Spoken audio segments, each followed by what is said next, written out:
All right, I'm here with Jimmy with Own Mortgage, and Jimmy's going to talk to us a little bit about kind of what's going on in the market for lending space and a few new products or tweaks, I suppose, that Fannie Mae has put in place over the past month.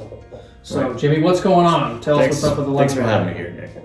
First of all, rates have kind of stabilized a little bit the last few weeks, which is great. For a while, we were pushing the high sevens, and now we're back down into the mid to high sixes. And when you say we're pushing high sevens, they're talking about if you're a borrower who is looking to own or occupy a house. Correct. If you're, let's say, an investor looking for a 2 to 4 unit, those have been around 8%? We were over 8 for a little while. But okay. now we're back under, okay, in most cases. So rates have stabilized a little bit. I don't think the Fed's going to raise rates anytime soon. I don't think the Fed's going to lower them either. There's some of the Fed members are disagreeing on what to do, so I think it'll be a little bit of a stalemate there for the foreseeable future, at least. I'm also disagreeing with what's going on with the Fed rates. So we'll see there. But the 10-year Treasury is dropping, which is great. I think the 10-year Treasury being the instrument that lenders borrow off of, right? So they're right. That's what 30-year fixed loans are tied to. So if you want to know what's going on in that, check out the TNX symbol for exactly. the stock ticker, and that might give you a sense of what the ebb and flow of interest rate activity is. Right. When the yield is rising on that, interest rates are rising. When it's dropping, rates are dropping. So we like to see it in red, and it has been lately, which is great.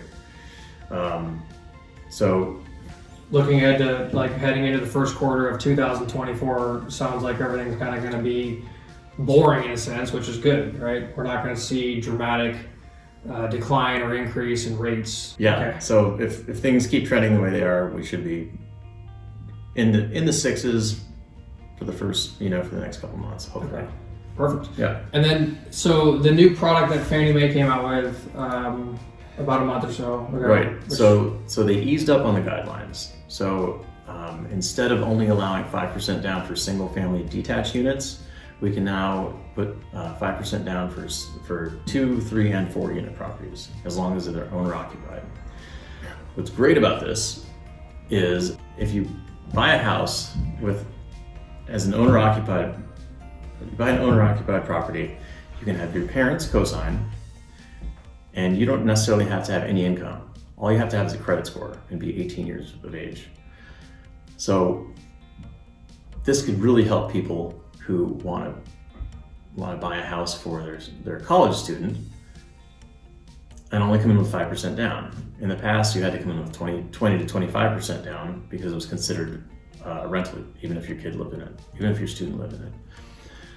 But now you can put 5% down, have your student be the owner-occupied owner, and then you can rent out the other units. Student / your son or daughter. Exactly. And rent out the other units and have that, use that as obviously rental income. And you can use that to qualify for the property as well.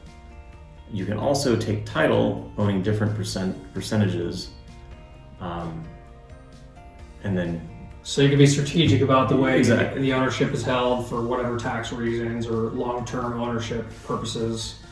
So this might be a great product if you're really itching to get your son or daughter out of the house at 18. Right, and if you don't want to pay for student housing, or if you want to make a profit doing it, this is a great way to do it.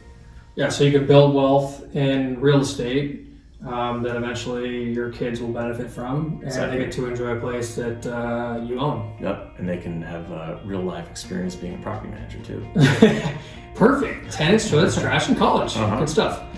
Perfect. Well, outside of that, hey, thanks for a quick tip. Of course. Thanks for having me. On what's going on with the lending world.